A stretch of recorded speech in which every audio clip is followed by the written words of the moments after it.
Hi అండి. ఈరోజు వచ్చేసరికి గుడ్డు ఫ్రై చేస్తున్నానండి. చాలా సింపుల్‌గా చాలా బావుంటుంది.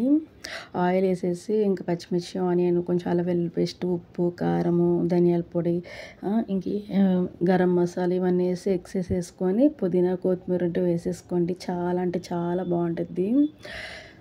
అయితే చూస్తూ ఉండండి. నాకు మనుషులు చూస్తుంటే చాలా భయమేస్తుందండి. ఎందుకో మరి ముందొకలాగా, వెనకొకలాగా ఉంటున్నారు.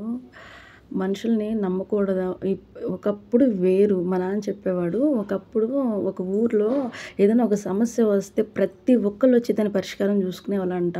ఇప్పుడు స్వార్థంతో నేనే బతకాలి, నా పిల్లలే బతకాలి, నన్నే చూడాలి అనే స్వార్థం ఎక్కువైపోయి ఇంకా ఆ స్వార్థంలోనే బతికేస్తూ ఇంకా మరి మెయిన్ అండి ఇంట్లోలైతే ఇంట్లో వాళ్ళ నాశనాన్నే కోరుకుంటున్నారు. ఏంటో నాకైతే అర్థం కావట్లేదు. ప్లీజ్ నచ్చితే లైక్